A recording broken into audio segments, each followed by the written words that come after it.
All right, we're back, and as I told you, we're talking a bit of culinary tourism today, and we're starting off with an experience that I had, courtesy this brother that you just saw lapped up my kingfish. He is Zaak. He's one of the country's, the island's top food bloggers. He's a culinary content creator. That's what they're calling themselves now. But they have performed such an important role over the years, and it has evolved with social media and the impact that social media has on society. Zaak is here, and Zaak first started with something called Foodie Tales with Zaak. Correct, yeah. And then I experienced Foodie Tours with Zaak. Correct. So it's just a transition from. So Foodie Tales with Zaak is the blog. That's what everybody knows me for. Mm-hmm. And I think I have now moved into tours, food tours specifically. So now I'm pushing Foodie Tours with Zaak because it's a whole experience of what you would have seen on my page, Foodie Tales with Zaak. You now get to experience for yourself. Right. So all the content you would have seen for the Toko stuff that I did in the past year or so, now you could literally come and experience it. When yourself. did that light bulb go on in your head to recognize that, okay, so all these places you're visiting all over the country, you could now make it accessible for everybody? I actually had a small tour of Toko early last year, and I stopped by a couple of these places. And from doing that, I collaborated with an entity in Toko, and we kind of came about with this tour. But now I have taken it and kind of uplifted it and upgraded it and pushed it in a lot more of a culinary aspect. Yeah. And I'm also, as you said, I'm trying to push the local culinary tourism. And it's something that, if you know you're going to Maracas, you're going to get bacon shark. Yeah. If you're going to Mairo, you're going to get roast fish. But if you're going to Toko, what do you get? Nobody really has an idea of what to get to eat when you're going up Toko. So my idea behind it was, let me show you what you could get. And I will take you on a tour, and you can also just take your car and drive up there on a daily basis. So you would have come on my tour, and you was like, I really want some of that pineapple chow. You could jump in your car and drive up there and get your pineapple chow yourself. And that is what I'm trying to encourage. So yes, you come on my tour, but there's an opportunity now for people to further explore the Toko region. Go all the way up to Matlot if you want, because our roast fish guy is from Matlot. Right. So if you want that fish, you have to drive for it. You have to drive for it. Yeah. So that's the experience I try to create with the tour itself. And then I have had a lot of feedback from people saying that, hey, we had a family trip. We took a little drive up the road and we tried out these places. We tried out the ice cream lady, and it was just phenomenal. So let me just take time to kind of just quickly step by step, right? Because I think it's important. I don't like to drive. When I have to drive from to go into Port of Spain, it's a challenge. Yeah. So to say that I make it a road trip, I'd pick up Marilla and say, let me go down to Gotcha, That's not happening just so, That'd be real invigorous. You have to have a case of rum or something and tell them, it's something you had to come up with for me to drive down to. I hear you. That's I can't find that one. So your tour to Toko was right up my head, and I'm sure I'm not the only person to be able to drive down to Toko and experience all of these things that you kind of took us on. It's something that locals would appreciate. Correct. The pineapple and salt prune show was kind of one of the first stops. Let me go back. I don't want to go back here because ending with that one was that banana bread that we started with. That was the best banana bread I've ever had. Chocolate chips. Yeah. So that banana bread is from one of my top restaurants in Trinidad that I love to visit. It's called Lola's Food Company on Travis. That's Lola's banana bread, man? That is Lola. So the person who runs Lola is Ria. Big shout out to Ria. She makes amazing banana bread, as you see. So Lola actually supports my tour with banana bread for all the guests. And as you know, it's the perfect start to the day. My thought behind it is that when you get to the Maxi at 7:38 in the morning, you're not waking up, you may not have had breakfast, so let me give you something to pick you up. Let me give you something to get your metabolism going and get some energy and you get some sugar in the bloodstream and have you going. And it creates that nice connection with people when you give them something personally to eat. I don't think I've ever had banana bread with chocolate chips in it. And Really? I don't think I've ever had it with chocolate chips in it. Well, as you realize, it's Amazing. excellent. It's amazing. I'm doing a little twist on that just at the end of the show. Oh, I look forward to Yeah, that. Lola, I'm under pressure now. That was a good banana bread. Once the drive started, it's a very scenic drive down to Toko, of course. Yeah. But one of your first stops would have been that salt prune and pineapple chow. Correct. You wanted to do a chow, I'm supposing, and the... So the thought behind planning the tour, how it's laid out, is that we're early in the morning, so we want to start with something light in your stomach. Right. Something maybe like fruits. Usually you start with fruits for breakfast. Right. So my idea was to do the chow as the first thing that goes into your stomach for the morning. Fruit. So it's a chow. You have the option also to not have it with the salt prune. For those, I have some guests who have high blood pressure and those sort of things. So we have the options for it. But the idea is that you start with that nice, refreshing chow. It gets your taste buds going, and then, we move along to the sweets and stuff like that after. Yeah, and after But he is also the first stop into Matura that really has a really good product. So that's why I kind of started with him, and then that's the start point for us to move on. Yeah, it was a nice little combination, a nice little chow combination. Yeah, and it's very different in terms of what you get in the like Port of Spain and stuff. You don't really see it as much, and even if you do see it, it's not as well executed as he does. As he does. Yeah. Something that I totally enjoy because I have not had it in ages.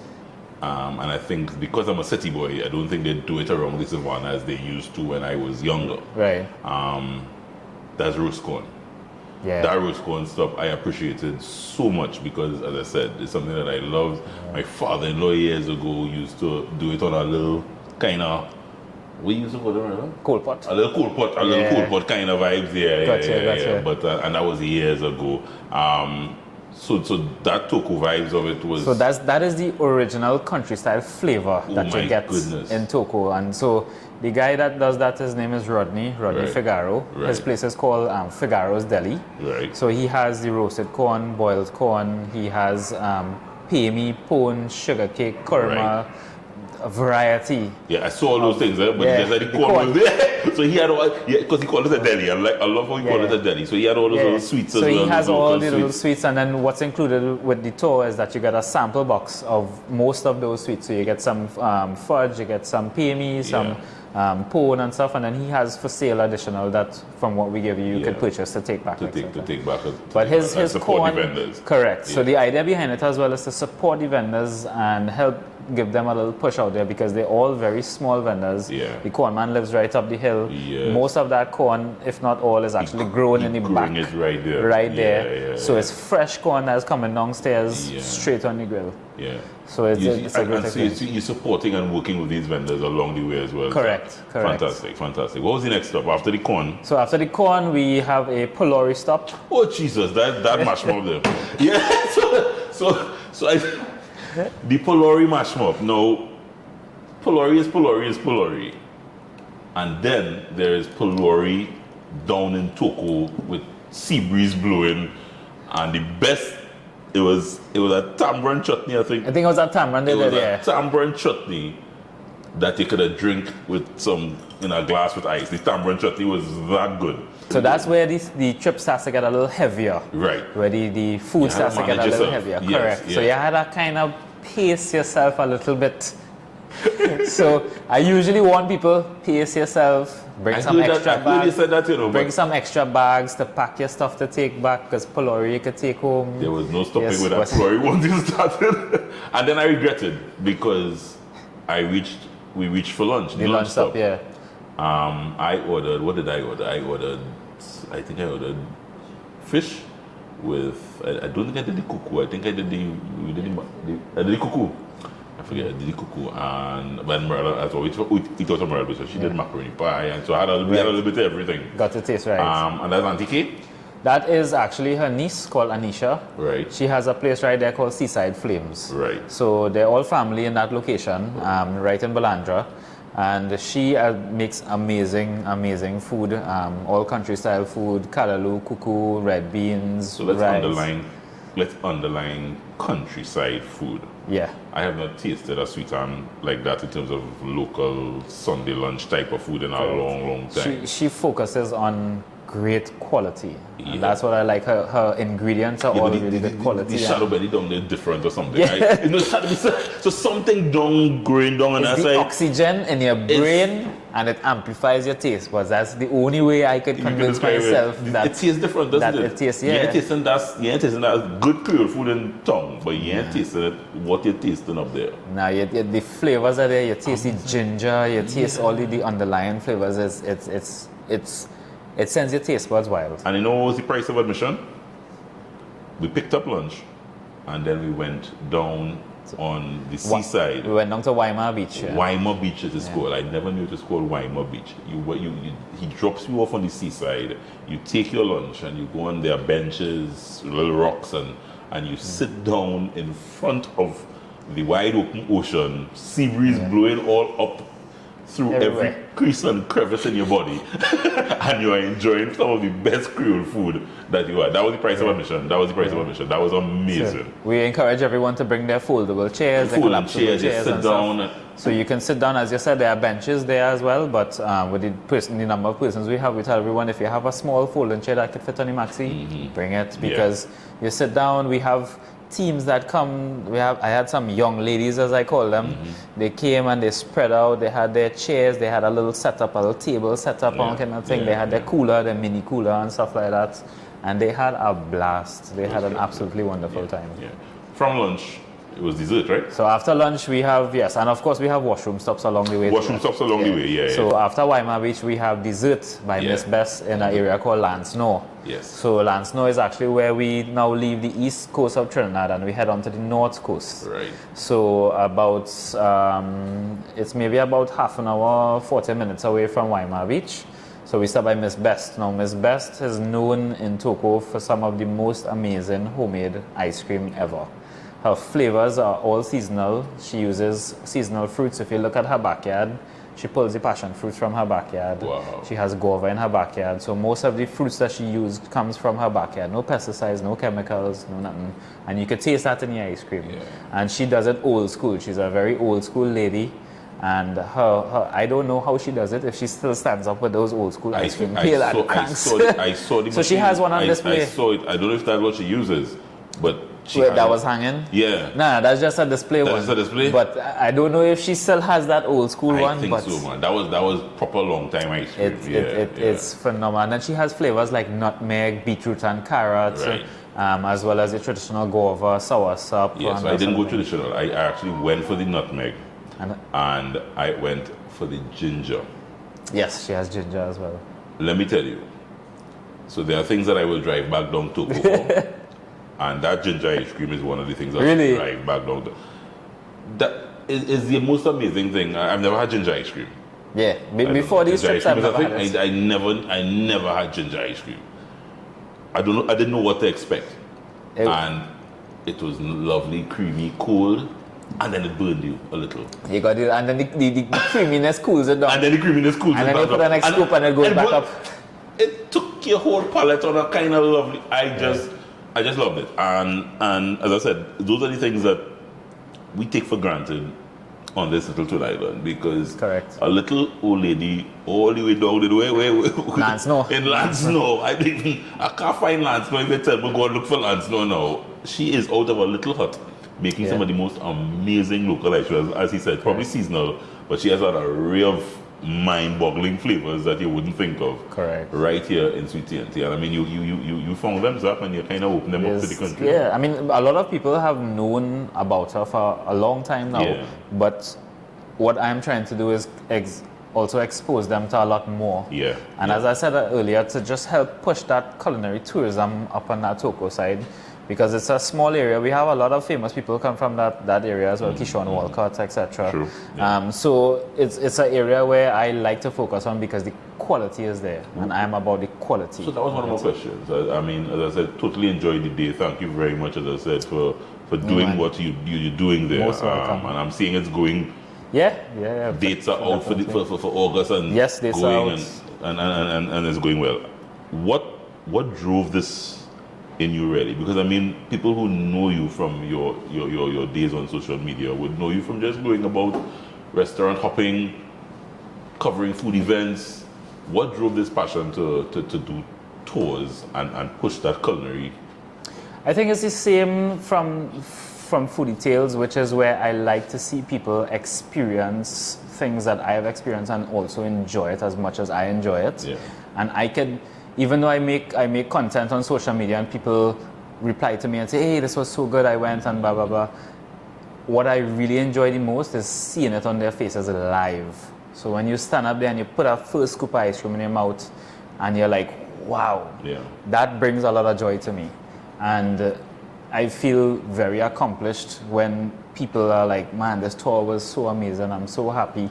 And it's now tickled me where I've been doing this for about a year now, but it's now pushed me where I want to now do food tours outside of Togo. So I'm now generating some food tours for Tobago coming up in September. Nice. Yeah. So I'm doing a 2-day all around the island trip in Tobago. Wow. So, and again, it's just really to see that joy in people's faces that food brings. It brings a lot of joy to me, and I want to share that joy with everybody in Trinidad, as well as promote our culinary. Our food here is so amazing. Yeah. And I feel like it's not well represented on social media. It needs to get out because social media is the number one free platform that you could use to push these things out there, and it's international. It's not just limited to Trinidad. So if I could use that social media platform to catapult our food and our culinary tourism, then that's my goal at the end of the day. Yeah. So I mean, over the years, a little before your time, that was one of my pet peeves would have been that tourism. As I said, was tourism, and it is what it is in Trinidad and Tobago. We probably take it as a second outside child because we have oil and gas and we don't take. But even with the tourism that we do, over the years we ignored our food. Food was not Correct. a main focus of what we offer as a tourism product. Correct. And because of what you just said, and because of, I mean, all of us who know, dabble in, and everybody's a foodie, and our food has a very distinct nature, I think, that separates us from anywhere else in the Caribbean. Oh, of course. Because of that ethnicity, the mix, The diversity. Yeah. It separates us. And that's just a factor. This is nothing against Jamaica, Barbados, Cayman Islands. What we have here in Trinidad and Tobago is a little different. Oh yeah. And we have ignored it. And I think what you're doing now is kind of putting it on the top shelf, even for us locals to say, hey, Yeah. that exists here. That's right. That's here. the idea, is that you start at home. So you start home and then you can branch out from there. So my idea is to start home.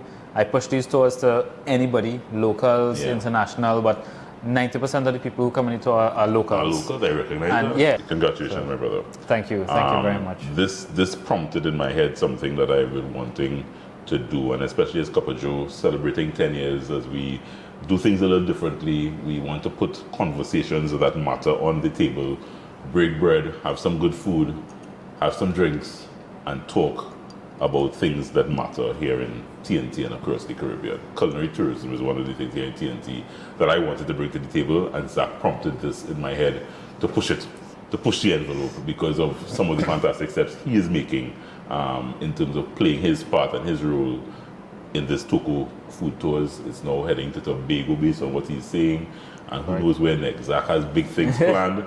Follow. It's Tales or Tours? Both. You can follow both So of you them. have 2 pages now. So I have 2 pages. These Yes. are big shot. So it's Foodie Tales and Foodie Tales, and Tours. And tours, correct. So you can follow both of them. Both of them would have information on bookings for tours, etc. Look at that Tours 2 years, whichever followed. Thank you.